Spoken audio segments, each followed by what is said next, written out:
Students, तो बच्चों chapter करेंगे हम fifth arithmetic progression.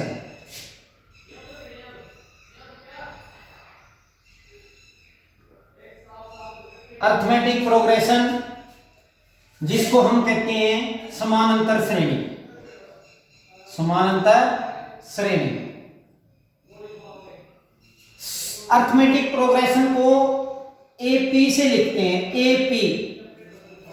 AP arithmetic progression क्या होती है? एक संख्या की ऐसी श्रेणी जिनके बीच का अंतर एक समान हो।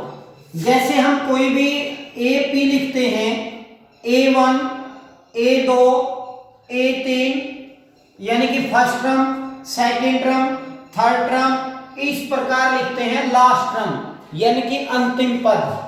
A1 क्या है? फर्स्ट टर्म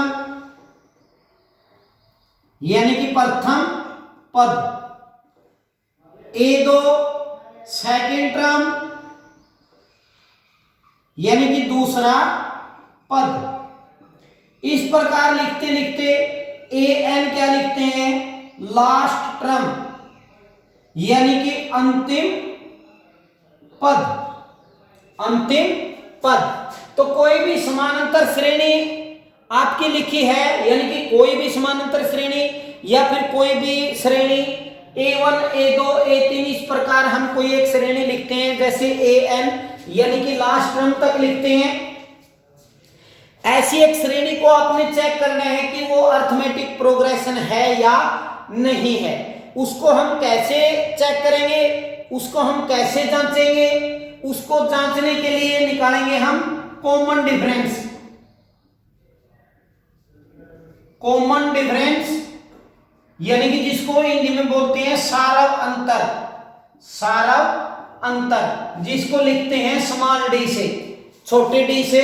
ये डी कैसे निकालेंगे? ये डी निकालेंगे सेकेंड टर्म में से फर्स्ट टर्म माइनस करेंगे, थर्ड टर्म में से सेकेंड टर्म माइनस करेंगे, फोर्थ टर्म में से थर्ड टर्म माइनस करेंगे। यानी कि इस प्रकार अंतर निकालने के बाद ये अंतर क्या मिलेगा? आपका इक्वल मिलेगा। इक्वल यानी कि समान, बराबर। ये अंतर क्या होगा? आपका बराबर होगा। ये अंतर बराबर होगा तो दी गई कोई भी एक श्रेणी है आपकी, दी गई कोई भी एक प्रोग्रेशन है आपकी, वो क्या बन जाएगी? आपकी अर्थमेटिक प्रोग्रेशन बन जाएगी। वो क्या बन जाएगा? आपका एक समानांतर श्रेणी बन जाएगी। ठीक है बच्चों, तो इस प्रकार क्या था अपना, कोई भी एक श्रेणी A1, A2, A3 इस प्रकार AN इस प्रकार लिखी गई है, तो उसको आपने चेक करना है कि वो अर्थमेटिक प्रोग्रेशन है या नहीं है, यानी कि वो एक समानांतर श्रेणी है या नहीं है। उसको हम कैसे चेक करेंगे? यानी कि इस प्रकार एक श्रेणी दी है तो आपका कॉमन डिफरेंस यानी कि सारा अंतर निकालेंगे डी। डी कैसे निकालेंगे? सेकंड टर्म यानी कि दूसरे पद में से पहला पद माइनस करेंगे, तीसरे में से दूसरा, फोर्थ में से यानी कि चौथे में से तीसरा, second minus first, third minus second, fourth minus third. ये अंतर निकालने के बाद ये अंतर क्या होगा? आपका इक्वल होगा यानी कि बराबर होगा। तो दी गई श्रेणी क्या है? आपकी एक समानांतर श्रेणी है। अगर ये इक्वल नहीं है तो ये समानांतर श्रेणी नहीं है, यानी कि ये अर्थमेटिक प्रोग्रेशन नहीं है। अर्थमेटिक प्रोग्रेशन है तो यदि आपको 1, 2, 3 यानी कि कोई भी 3 या 2 टर्म दी है आपकी, तो आप कोई भी टर्म, कोई भी पद उसका निकाल सकते हैं। कोई भी पद निकालने के लिए क्या है? सारवंतर और फर्स्ट टर्म यानी कि प्रथम पद और सारवंतर आपके पास होगा तो कोई भी टर्म आप लिख सकते हैं। जैसे देखिए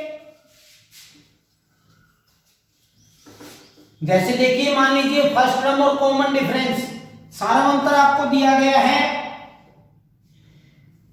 जैसे A बराबर, सेकंड क्वेश्चन है, फर्स्ट में तो आपने स्टेटमेंट बनानी है, लेकिन सेकंड क्वेश्चन है जैसे A बराबर 10 और D बराबर 10, यानी कि प्रथम पद भी आपका 10 दिया है और सारवंतर भी आपका क्या दिया है?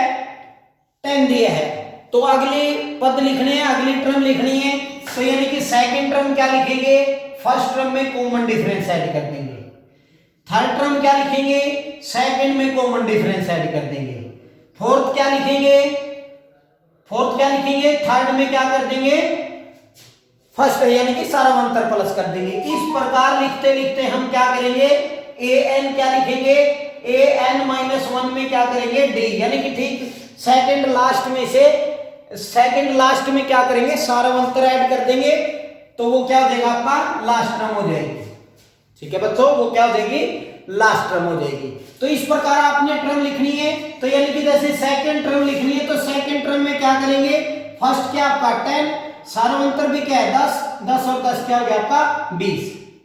थर्ड टर्म लिखने के लिए क्या करेंगे, सेकंड क्या है आपकी 20, सारावंतर क्या देखा है 10, इसमें जोड़ेंगे तो क्या है 30। इसी प्रकार फोर्थ टर्म क्या देगी आपकी, यानी कि थर्ड टर्म क्या आपकी 30, सारावंतर क्या आपका 10, दोनों को ऐड करेंगे क्या हो जाएगा 40। इस प्रकार जो अर्थमेटिक प्रोग्रेशन यानी कि समानांतर श्रेणी बनेगी, वो क्या बनेगी आपकी, पहला 10 हो गया, दूसरा 20 आया आपका, तीसरा 30, चौथा 40। इस प्रकार लिखते लिखते आप जो मर्जी पद इसका लिख सकते हैं। ठीक है बच्चों, अगर मान लीजिए आपको ये इस प्रकार ध्यान ना हो, तो एक फार्मूला है अपने पास। फार्मूला क्या है कि लास्ट टर्म निकालने का, यानी कि कोई भी टर्म निकालने का फार्मूला क्या है, a plus n minus 1 into D. जैसे आपने सेकंड टर्म फाइंड किया आपने, तो यानी कि n की जगह क्या रख दिया 2, यानी कि a 2 बराबर क्या हो गया, a प्लस 2 बटा 1 गुना डी, a प्लस क्या हो जाएगा d। इस प्रकार ये क्या आ गया अपनी सेकंड टर्म। अब इसमें देखिए ये a क्या है, प्रथम पद, n क्या है, पदों की संख्या, क्या है आपका n, d क्या है आपका सारव अंतर, यानी कि कॉमन डिफरेंस d, यानी कि क्या है आपका d। ठीक है, कॉमन डिफरेंस n है, नंबर ऑफ टर्म a है आपका फर्स्ट टर्म। ठीक है, तो ये फार्मूला है अपने पास, a n equal to a plus n minus 1 into D. ठीक है बच्चों, तो क्या था अपने पास, यदि अपना प्रथम फर्स्ट टर्म और कॉमन डिफरेंस दिया है, तो यानी कि सेकंड थर्ड और फोर्थ टर्म यदि आपने निकालनी है, तो इस प्रकार क्या करेंगे, फर्स्ट में सारावंतर ऐड कर देंगे तो सेकंड टर्म आ जाएगी। थर्ड टर्म लिखने के लिए सेकंड में क्या करेंगे, सारावंतर प्लस कर देंगे तो थर्ड, फोर्थ में थर्ड में क्या करेंगे, सारावंतर करेंगे तो फोर्थ। इस प्रकार क्या बन जाएगी, समानांतर श्रेणी बन जाएगी। ठीक है बच्चों, तो ये तो थी अपनी पद लिखने की। और मान लीजिए यदि आपको कोई भी एक श्रेणी दी है, जैसे थर्ड क्वेश्चन है इसका, एक्सरसाइज 5.1 का क्वेश्चन नंबर थर्ड, क्या है आपका, कोई भी अर्थमेटिक प्रोग्रेशन दी है आपकी, जैसे मान लीजिए 1/3, 5/3, 9/3 और 13/3, यानी कि इस प्रकार आपकी श्रेणी दी है। आपको a और d लिखना है आपने, यानी कि प्रथम पद a क्या है आपका, जो पहली संख्या है। d कैसे निकालेंगे, सेकंड में से फर्स्ट माइनस करेंगे। सेकंड क्या है अपनी 5/3, फर्स्ट क्या अपनी 1/3, एलसीएम क्या है इसका 3, तो 5 माइनस क्या हो गया ये 1, यानी कि क्या आ गया 4/3। और निकालिए थर्ड में से क्या करेंगे, सेकंड माइनस करेंगे, थर्ड क्या आपकी 9/3, सेकंड क्या है 5/3, एलसीएम क्या है 3, 9 माइनस 5 यानी कि क्या आ जाएगा 4/3। इस प्रकार d इक्वल टू क्या आ जाएगा आपका 4/3। इस प्रकार प्रथम पद और सारावंतर आप निकाल सकते हैं। ठीक है बच्चों, इस प्रकार क्या है, सारावंतर और फर्स्ट टर्म आप निकाल सकते हैं। ठीक है, ये है सेकंड थर्ड क्वेश्चन। और फोर्थ में क्या है, यदि आपने कोई भी एक श्रेणी दी है, फोर्थ में क्या है, जैसे आपको एक अरिथमेटिक प्रोग्रेशन कोई भी एक श्रेणी दी गई है, सॉरी इसको श्रेणी नहीं है, अरिथमेटिक नहीं बोलेंगे, कोई भी, जैसे आपको दिया गया है 2 5/2 3 और 7/2, इस प्रकार कोई भी एक श्रेणी दी गई है, आपने चेक करना है कि दी गई श्रेणी समानांतर श्रेणी है या नहीं है। यदि है तो इसके अगले जैसे 1 2 3 4 संख्याएं दे रखी हैं, 5वीं 6वीं और 7वीं, अगली 3 या 4 संख्याएं और लिखनी है। तो सबसे पहले हम चेक करेंगे, चेक में क्या करेंगे, डी निकालेंगे, कॉमन डिफरेंस फाइंड करेंगे सेकंड में से, यानी कि क्या करेंगे, सेकंड में से फर्स्ट माइनस करेंगे। सेकंड क्या है, 5/2 माइनस 2/1, एलसीएम क्या है आपका 2, तो यानी कि 5 माइनस 1 से डिवाइड करेंगे 2, 2 2 जा 4, यानी कि क्या है 1/2। अब थर्ड में से क्या करेंगे, सेकंड माइनस करेंगे, थर्ड क्या है आपका 3 माइनस 5/2, तो एलसीएम क्या है आपका 2, 2 3 जा 6, 6 माइनस 5 यानी कि क्या है 1/2। तो यानी कि डी अपना देखा आपने क्या आया, इक्वल आया, डी क्या है आपका 1/2, 1/2 आया। तो इसका मतलब जब सारा अंतर बराबर है तो क्या लिखेंगे, गिवन प्रोग्रेशन आर एपी, यानी कि दी गई श्रेणी समानांतर श्रेणी है, यानी कि दी गई समानांतर श्रेणी है, क्योंकि अपना सारा अंतर क्या दे रखा है, बराबर आया है, इसलिए दी गई श्रेणी क्या है, समानांतर श्रेणी है।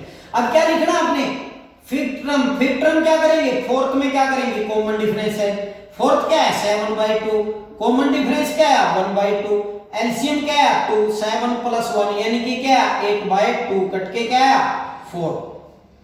इसी प्रकार 6 क्या करेंगे, फिफ्थ में क्या करेंगे, कॉमन डिफरेंस है 4 + 1/2 यानी कि 4 + 1/2, एलसीएम क्या है 2, 4 2 8 + 1 यानी कि क्या है 9/2। तो इस प्रकार क्या है, हम दी गई संख्याओं से अगली संख्याएं ज्ञात कर सकते हैं। कब ज्ञात कर सकते हैं, जब हमारी समानांतर श्रेणी दे रखी है। सबसे पहले आपने चेक करना है कि दी गई श्रेणी क्या है, समानांतर श्रेणी है या नहीं है। यदि है तो उसके नेक्स्ट टर्म यानी कि उसकी अगली संख्याएं आप ज्ञात कर सकते हैं। एक और देखिए, सेकंड का ही यानी कि फोर्थ का ही एक पार्ट और देखते हैं। इसी प्रकार कोई भी एक श्रेणी दी गई है आपकी,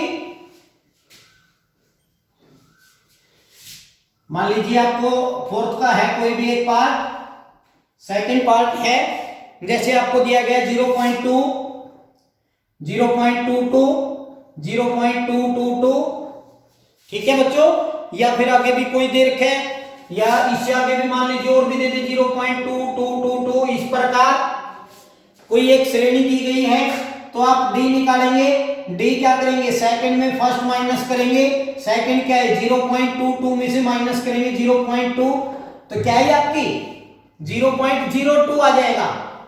थर्ड में से क्या माइनस करेंगे, सेकंड, थर्ड क्या देखिए आपकी, थर्ड देखिए 0.22 में से क्या माइनस करेंगे 0.22, तो क्या जाएगा 0.002, ठीक है बच्चों। तो यहां देखा आपने 0.02 है, यहां देखा आपने क्या है 0.002, ठीक है। यानी कि ये common difference are not equal, common difference are not equal, so given progression are not AP, यानी कि अरिथमेटिक प्रोग्रेशन में सारा अंतर बराबर नहीं है, इसलिए दी गई श्रेणी समानांतर श्रेणी नहीं है। और यही क्या हो जाएगा अपना क्वेश्चन खत्म हो जाएगा, यानी कि इसकी कोई भी टर्म आप फाइंड नहीं कर सकते क्योंकि दी गई श्रेणी एक समानांतर श्रेणी नहीं है। ठीक है बच्चों, यदि सारा अंतर बराबर ना हो तो दी गई श्रेणी समानांतर श्रेणी नहीं होगी, अगर वो नहीं है समानांतर श्रेणी तो उसकी कोई भी टर्म आप फाइंड नहीं कर सकते। ठीक है, बाकी जो पार्ट है वो आपने खुद सोल्व करके देखने हैं। यदि कोई भी प्रॉब्लम है तो आप 9991903674 यानी कि ये जो कॉन्टैक्ट नंबर है आप इसे कॉन्टैक्ट करके अपनी प्रॉब्लम ले सकते हैं। Thank you.